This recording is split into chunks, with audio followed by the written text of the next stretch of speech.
नमस्कार महाराष्ट्रातील तमाम अभिज्ञताधारकांनो, मी विजय यादव कोर टीम सदस्य आपलं या यूट्यूब चॅनलवरती मनापासून स्वागत करतो. आजचा विषय नागपूर आंदोलन आणि पाठपुरावा. मित्रांनो, आतापर्यंत आपण जे काम केलं आहे ते सर्व तुमच्या सर्वांच्या समोरच आहे. आता वेळ आहे ती हिवाळी अधिवेशनानिमित्त नागपूरमध्ये यशवंतराव स्टेडियम येथे आंदोलन करण्याची. आपण आंदोलनाची तारीख ठरवलेली आहे 18 डिसेंबर आणि आंदोलन हे हिवाळी अधिवेशन संपेपर्यंत चालेल. यानंतर आंदोलनादरम्यान आपण 288 आमदारांना भेटून त्यांना आपला हा मुद्दा, आपली सेकंड फेजची भरती समजवण्याचा प्रयत्न करणार आहोत.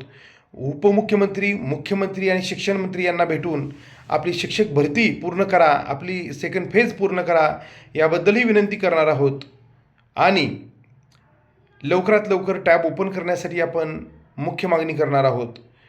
लवकरात लवकर जाहिरातीसाठी टॅब ओपन करणे आणि प्रत्येक आस्थापनेची, ज्या आस्थापना आतापर्यंत पोर्टलवर आल्या होत्या आणि ज्या आल्या नव्हत्या, अशा प्रत्येक आस्थापनेची 80% पदभरतीची जाहिरात या सेकंड फेजमध्ये येण्यासाठी आपण हा लढा उभा केलेला आहे. हा लढा संदीप कांबळे सर, संदीप भोसले सर यांच्या मार्गदर्शनाखाली आणि तुषारदादा देशमुख यांच्या नेतृत्वाखाली यूथ स्टुडंट असोसिएशन महाराष्ट्र राज्य या बॅनरखाली आपण लढत आहोत. आणि या लढ्याला सर्वसामान्य अभिज्ञताधारकांचा भरघोस प्रतिसाद मिळत आहे. हा लढा चालू केल्यापासून डे फर्स्टपासून आतापर्यंत जो सर्वसामान्य अभिज्ञताधारकांनी आमच्यावरती विश्वास दाखवला आहे, त्या विश्वासाला जागून, त्या विश्वासाला नतमस्तक होऊन हा लढा आम्ही तुमच्या हातात समुपदेशनाचे म्हणजे नियुक्तीचे पत्र जोपर्यंत पडत नाही तोपर्यंत हा लढा आम्ही चालू ठेवू. अर्थातच बऱ्याच आंदोलनाच्या तोंडावरती जेव्हा आंदोलन होणार असतं, आंदोलनाला लोक सपोर्ट करत असतात, तेव्हा बऱ्याच जणांकडून संभ्रम पसरवण्याचा प्रयत्न केला जातो, बऱ्याच जणांकडून सल्ले टोमणे देण्याचा प्रयत्न केला जातो. अशा सर्वांना एक खमखमीत उत्तर देण्यासाठी मी आता हा व्हिडिओ बनवत आहे. तर पाठपुरावा म्हणजे काय हे जर तुम्हाला शिकायचं असेल तर तुषारदादा देशमुख आणि संदीप कांबळे सर या दोन व्यक्तींच्या मार्गदर्शनाखाली गेल्या 6 महिन्यात जे आम्ही केलेलं आहे त्याचा आढावा घ्या. कारण या महाराष्ट्रामध्ये 100पेक्षा जास्त आमदारांना भेटून आम्ही हा सेकंड फेज शिक्षक भरतीचा दुसरा टप्पा हा मुद्दा समजावून सांगितलेला आहे. तशी त्यांच्याकडून पत्र काढलेली आहेत. महाराष्ट्रातील सर्व नगरपालिका, महानगरपालिका, खाजगी संस्था या प्रत्येक ठिकाणी युवा विद्यार्थी असोसिएशन आणि संदीप कांबळे सरांची संघटना, युवा व सामाजिक न्याय संघटना यांच्या या 2 लेटर हेडवरती प्रत्येक निवेदन हे प्रत्येक ठिकाणी पोचलेलं आहे. याला म्हणतात पाठपुरावा.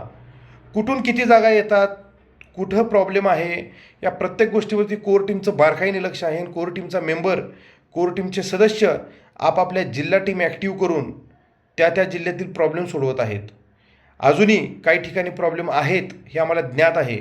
आणि नागपूर आंदोलन झाल्यानंतर मी स्वतः विजय यादव, संदीप कांबळे सर, तुषारदादा देशमुख आणि कोर टीममधील इतर सदस्यांना घेऊन आम्ही सर्वजण तुमच्या जिल्ह्यातील, तुमच्या महानगरपालिकेतील, तुमच्या नगरपालिकेतील, तुमच्या खाजगी संस्थांतील समस्या सोडवण्यासाठी पूर्ण महाराष्ट्रभर दौरा करण्याचं नियोजन करत आहोत. त्यामुळं पाठपुरावा आणि इत्थंभूत माहिती तुम्हाला आमच्या यूट्यूब चॅनलवरून, संदीप कांबळे सरांच्या यूट्यूब चॅनलवरून आणि तुषारदादा देशमुख यांच्या यूट्यूब चॅनलवरून आम्ही तुम्हाला देतच राहू.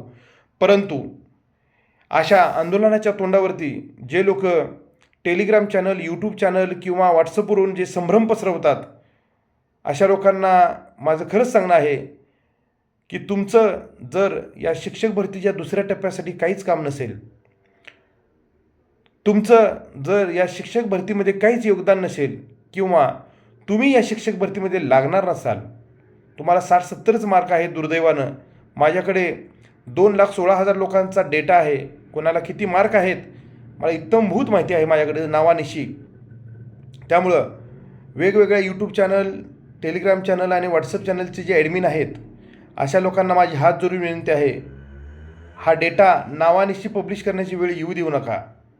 जर तुम्हाला मार्क कमी असतील, तुम्ही सेकंड फेजमध्ये लागणारच नसाल, तर तुम्ही तुमचा थर्ड टेटचा अभ्यास चालू ठेवा. परंतु जे लोक दिवसाची रात्र रात्रीचा दिवस करून अहोरात्र मेहनत घेऊन सर्वसामान्य योग्यताधारकांसाठी लढत आहेत, त्यांच्या जर वाट्यात याल, त्यांच्या जर आडवं याल, तर लाईव्ह यूट्यूब चॅनलमार्फत किंवा व्हिडिओ बनवून तुमची लायकी आणि तुमची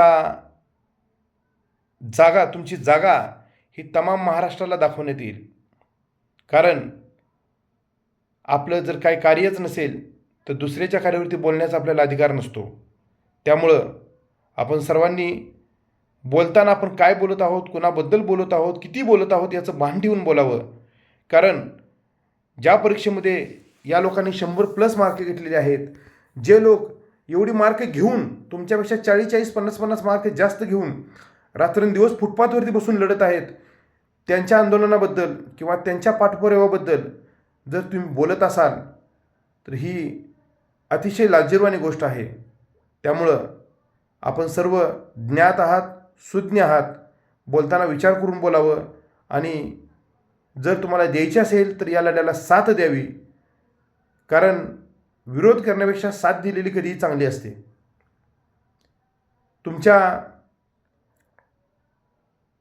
4 लोकांच्या सांगण्यानं सकारात्मक आणि नकारात्मक बातम्या पसरवून या आंदोलनाचं पाठबळ किंवा या आंदोलनाचं